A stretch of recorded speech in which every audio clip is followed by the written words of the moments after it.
करेंगे। Fine. Topic okay is ma'am.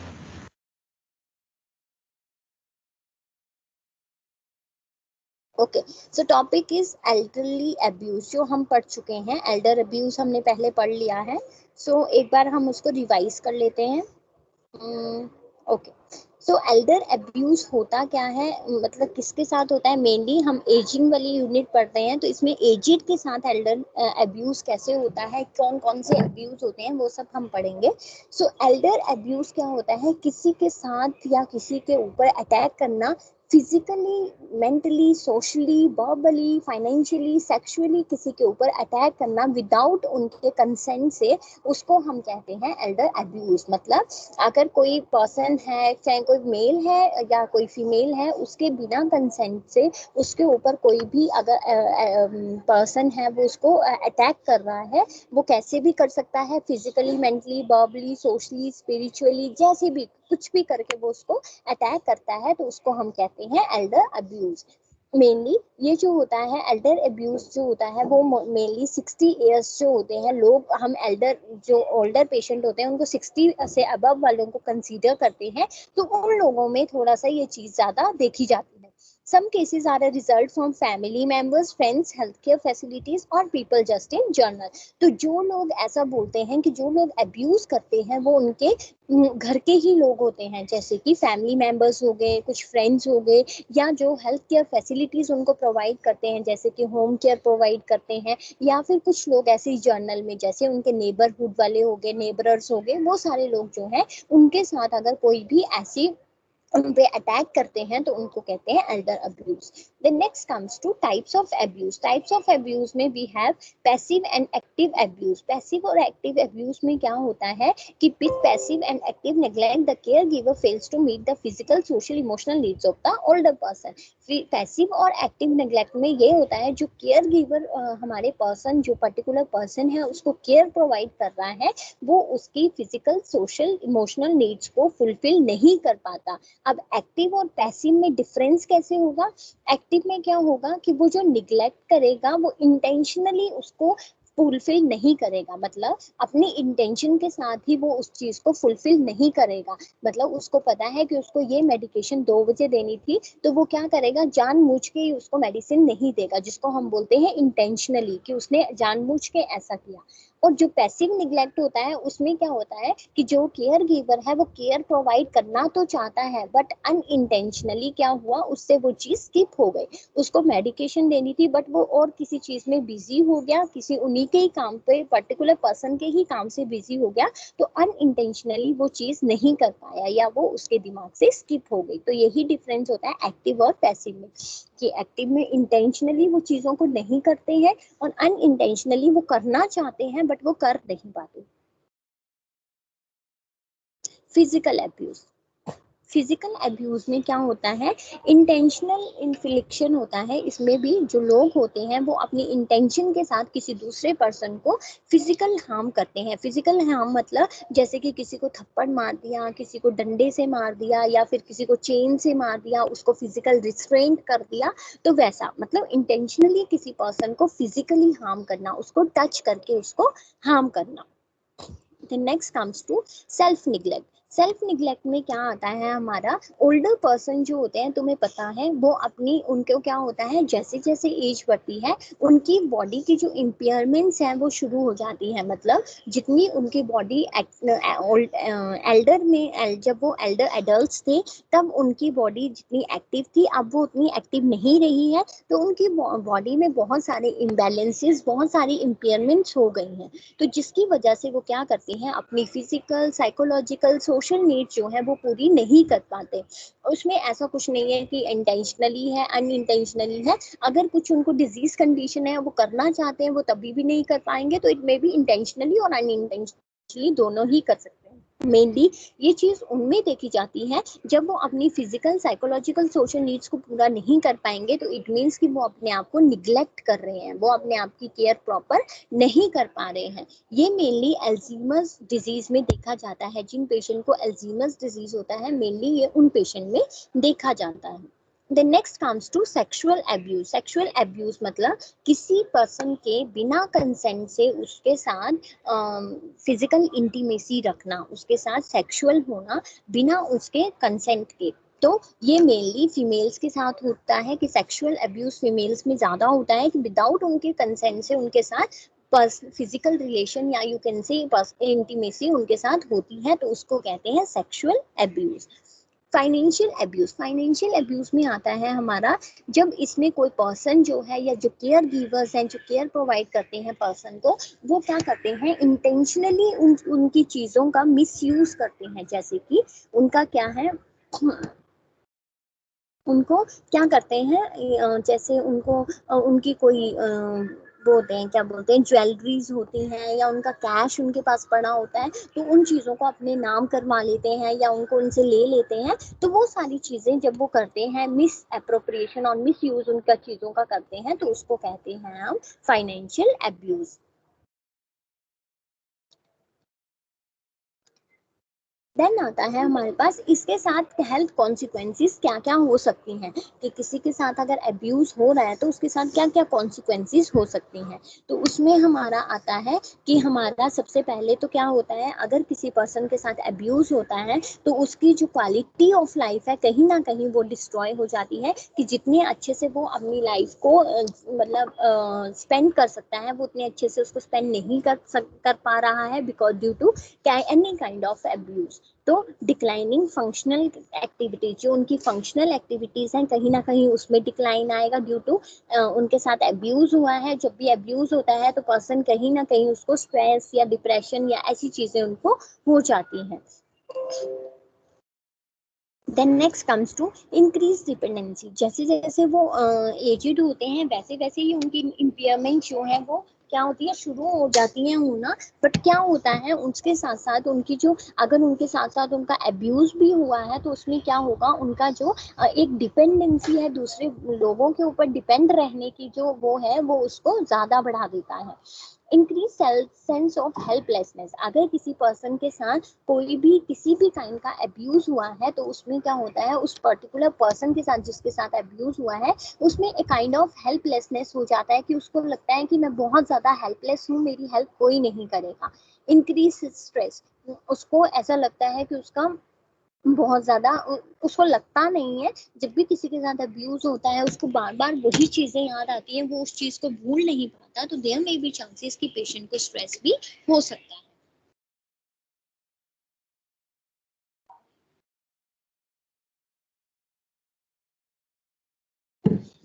Then depression and dementia.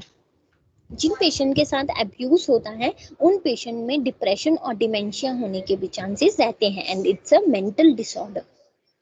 Mall nutrition होने के chances रहते हैं। क्यों रहते हैं, पेशेंट के साथ अब्यूज हुआ है, पेशेंट को हो सकता है कि उस वजह से वो क्या है, पेन में है, उसको बहुत ज्यादा स्ट्रेस हो गया, तो वो लॉस ऑफ एपेटाइट भी वहां पे हो सकता है। देन पेशेंट को क्या लगता है, पेशेंट के साथ बेड सोर्स हो जाते हैं, पेशेंट क्या है बेड रिडन हो जाता है, पेशेंट आइसोलेट कर लेता है अपने आप को, वो किसी के साथ मिलना नहीं चाहता, कोई इंटरेक्शंस नहीं रखना चाहता, तो वो अपने आप को क्या करता है उन चीज़ों से आइसोलेट कर लेता है। तो वो क्या होगा, बेड रिडन हो जाएगा, बेड पे ही बैठा रहेगा, कहीं जाएगा नहीं, कुछ करेगा नहीं, कोई फिजिकल एक्टिविटीज नहीं करेगा, तो बेड सोर्स या प्रेशर अल्सर्स होने के भी चांसेस रहते हैं। एट लास्ट अगर वो उस चीज को बेयर नहीं कर पा रहा है, उसके साथ इतना ज्यादा अब्यूज हो गया है और वो उसकी एज भी उतनी है, तो वो उन चीजों को अगर बेयर नहीं कर पा रहा है तो देयर में भी चांसेस की पेशेंट की डेथ भी हो जाए। The risk of death for elder abuse victim are 3 times higher than for non victims. ये तुम्हें पता ही है कि जो लोग अब्यूज वाले होते हैं उनमें 3 times हायर चांसेस होते हैं कि उनकी डेथ हो जाए as compare to non victims. Treatment modalities में हम पेशेंट के लिए क्या कर सकते हैं। सो ट्रीटमेंट मोडेलिटीज में फॉर पीपल विद डिसेबिलिटीज हम क्या करेंगे, जो ऐसे लोग हैं जिनको कुछ डिसेबिलिटीज हुई हैं उनके लिए हमें क्या है, उनके जो प्रोवाइडर्स हैं जो उनको केयर प्रोवाइड कर रहे हैं उनको क्या है एक अच्छी इंस्ट्रक्शन, प्रॉपर क्लियर इंस्ट्रक्शन देंगे कि वो उनको क्या चाहिए, जो उनको केयर गिवर है उसको हम एक अच्छे से उसको क्लियर इंस्ट्रक्शंस हमें देनी है कि जो तुम्हारा पेशेंट है उस तुम्हें ये पता होना चाहिए कि तुम्हारे उस पेशेंट को पर्टिकुलर उसकी क्या नीड है और उसको क्या चाहिए। Expect to listen and to be listen to be respected by providers. अगर वो क्या है, वो कुछ कह रहे हैं या कुछ बोलना चाहते हैं या वो तुम्हें कुछ सुनाना चाहते हैं, तो तुम्हें क्या है उस चीज को रिस्पेक्ट करना है कि वो तुम्हारा जो पर्टिकुलर पेशेंट है वो क्या बोल रहा है, उसकी क्या नीड्स हैं, तुम्हें वो अच्छे से सुनना है। Speak up if you are unhappy with your care. जो तुम्हारा पर्सन है जिसको तुम केयर प्रोवाइड कर रहे हो, अगर वो पेशेंट जो है वो अगर तुम्हारी केयर से हैप्पी नहीं है, तो हम उस पर्टिकुलर पेशेंट को बोलेंगे कि उसको स्पीक अप करना है, उसको बोलना है कि वो अपनी केयर को या तो चेंज करे, और you are not, I am not happy with that care जो वो तुम्हें केयर प्रोवाइड करवा रहा है। Learn about community resources. उसको हम क्या है कम्युनिटी रिसोर्सेज के बारे में बताएंगे कि अगर उसको कभी भी किसी भी हेल्प की जरूरत हो तो वो कम्युनिटी रिसोर्सेज को यूज करके कोई भी हेल्प ले सकता है। Don't put up with abuse, get help. अगर कोई तुम्हें अब्यूज कर रहा है तो उस चीज को सहते ही नहीं रहना है। उस चीज के लिए अगर तुम्हें लगता है कि तुम्हें कोई बहुत ज्यादा अब्यूज कर रहा है या थोड़ा सा भी अब्यूज कर रहा है, तो तुम्हें उस चीज के लिए हेल्प लेनी है। Do criminal background check on people you hire. हमें जो भी हम किसी भी पर्टिकुलर पर्सन को अपनी caretaker as a caretaker हम रख रहे हैं कि वो हमें केयर प्रोवाइड करें, तो first of all we have to check their criminal background कि उनका कोई क्रिमिनल बैकग्राउंड तो नहीं है। We have to check before hiring them.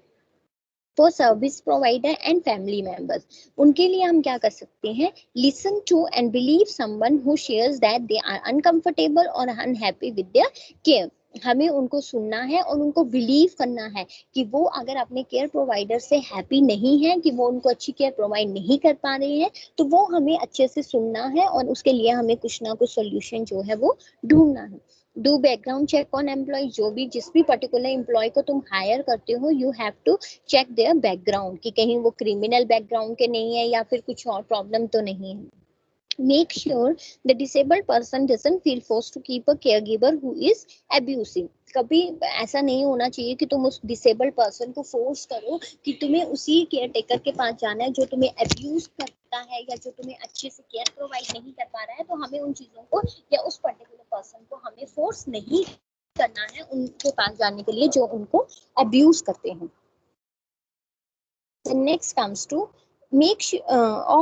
offer support through challenging time in past relationship with someone they want to talk to about their disability and past।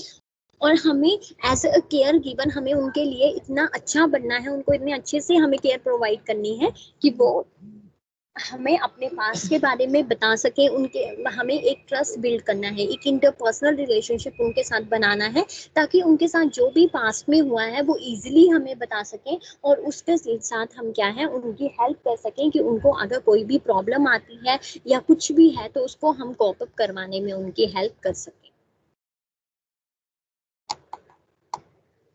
Okay, so this is all about the elder abuse. Next comes to medication and elderly. Medication and elderly की जब हम बात करते हैं तो ये सबसे बड़ा टास्क है और डिफिकल्ट टास्क है कि हम किसी एल्डर पेशेंट को मेडिकेशन दे रहे हैं या उनके फैमिली मेंबर्स या जो उनके केयर प्रोवाइडर हैं उनके लिए ये बहुत बड़ा टास्क है कि किसी भी एल्डर पेशेंट को मेडिकेशन देना। So one of the most difficult tasks for elder patient, their family members and healthcare provider caring for them centers around the topic of medical management, because older patients are more susceptible to drug induced illness and adverse side effects। क्यों? एक तो वो सबसे पहले क्यों ये difficult task है, सबसे पहले तो वो मेडिकेशन लेना ही नहीं चाहते। अगर वो लेने के लिए है रेडी कि उनको चाहिए, तो they are more prone to have drug induced illness and adverse side effect as compare to normal individual और नॉर्मल एडल्ट। तो उनमें क्या होता है, जो हमारे एल्डर पेशेंट्स होते हैं उनमें क्या होता है, ड्रग इंड्यूस्ड इलनेस होने के चांसेस रहते हैं और एडवर्स साइड इफेक्ट्स होने के बहुत ज़्यादा चांसेस रहते हैं। तो इसलिए जो फैमिली मेंबर्स हैं या जो हमारे हेल्थ केयर प्रोवाइडर्स हैं उनके लिए ये बहुत ज़्यादा डिफिकल्ट टास्क है कि वो किसी एल्डर पेशेंट को मेडिकेशंस दे, because they have to monitor them very carefully and very closely कि अगर कोई भी साइड इफेक्ट होता है तो वो क्या है, एक लाइफ थ्रेटनिंग कॉम्प्लिकेशन भी हो सकती है। तो इसीलिए उनको उनके ऊपर अच्छे से उनको चेक करना है ताकि कोई भी कॉम्प्लिकेशन ना हो। अगर कोई कॉम्प्लिकेशन आती भी है तो वो उसको इजीली हैंडल कर सकें। Nurses need to be especially aware of what the older patient is taking, how it is being taken and what effect it is having. तो नर्स जो उनको केयर प्रोवाइड कर रही है, not only the nurse, the family members, the relative, the friend, the care giver, जो भी है उसको हमेशा ये देखना है कि जो पेशेंट है वो उसको अवेयर होना चाहिए कि पेशेंट कौन सी मेडिकेशन ले रहा है, उसको कैसे लेनी थी और उसका इफेक्ट क्या होगा। तो वो सारी चीजें जो है वो नर्स को या जो भी उसको केयर प्रोवाइड कर रहा है उसको अच्छे से पता होनी चाहिए। Older patients use many medicines for various ailments. Most have more than one chronic illness for which they take medications. तो तुम्हें पता है older patients को बहुत ज़्यादा medication जो होती हैं वो लेते हैं, इसलिए या तो किसी को बहुत ज़्यादा chronic illness है या किसी को chronic illness के साथ साथ बहुत ज़्यादा underlying conditions हैं जिसके लिए भी उनको medications लेनी होती है। Sometimes these different medication interact and produce side effects that can be dangerous. तो sometime क्या होता है, जैसे मान लो किसी पेशेंट को डायबिटीज भी है, किसी पेशेंट को बीपी भी है, तो दोनों चीजें अगर एक टाइम पे है, दोनों की मेडिकेशंस अलग अलग हैं, तो क्या होता है sometime what happen, these different medications interact with each other, जिसकी वजह से क्या होता है, they produce side effects in the body and that may be dangerous and that may be dangerous to a person. तो हमें ये चीज देखनी है कि कौन सी मेडिकेशन ले रहा है, कब ले रहा है, कैसे लेनी है, क्या उसका इफेक्ट हो सकता है। Healthcare providers not only need to be concerned about overuse and combination of medication but also misuse of them. हमें ये भी देखना है जो हेल्थ केयर प्रोवाइडर है या जो उनको केयर प्रोवाइड कर रहा है उसको ये भी चेक करना है कि ये उसका यही कंसर्न नहीं होना चाहिए कि मेडिकेशन का कहीं ओवर यूज तो नहीं हो रहा, या कहीं पे कोई कॉम्बिनेशन का मेडिकेशन का कोई कॉम्बिनेशन तो नहीं खा रहा, बट उसको ये भी देखना है कि जो पर्टिकुलर पर्सन अगर मेडिसिन ले रहा है तो कोई उसका मिसयूज तो नहीं कर रहा। Then next comes to, if an older patient crushes a large enteric coated pill so that it can be taken in food and easily swallowed, it destroys the enteric protection. अब सारी medications को हम patient को crush करके नहीं दे सकते। अगर कोई enteric coated pill है, अगर patient उसको क्रश करके लेता है तो there may be chances कि उसके लिए तो वो easy हो जाएगा कि वो उसको easily swallow कर लेगा या उसको food में easily खा लेगा, तो उसको पता नहीं चलेगा। बट उससे क्या होगा, जो हमारी मेडिकेशन है उसका जो इफेक्ट है वो कहीं ना कहीं कम हो जाएगा, जैसे कि उसकी एंट्रिक प्रोटेक्शन है वो कहीं ना कहीं डिस्ट्रॉय हो जाएगी। Sometimes patients intentionally skip prescribed doses in effort to save money. Sometimes low income वाले जो लोग होते हैं वो क्या करते हैं, intentionally अपने मन से अपनी दवाइयों को क्या करते हैं, skip करते हैं। क्यों करते हैं ऐसा? बिकॉज उनको ये लगता है ये तो वो क्या करेंगे, उससे अपनी मनी को वो सेव कर सकते हैं। Work closely with older patient and their families on medication education. तो जो भी है हमें ओल्डर पेशेंट के साथ अच्छे से काम करना है, उनसे क्लोजली हमें टच में रहना है और उनकी फैमिलीज के साथ हमें क्लोजली टच में रहना है ताकि हम उनको अच्छे से मेडिकेशन एजुकेशन दे सकें। कौन सी मेडिकेशन कब लेनी है, कैसे लेनी है, क्या उसके यूजेस हैं, क्या उसके साइड इफेक्ट्स हो सकते हैं।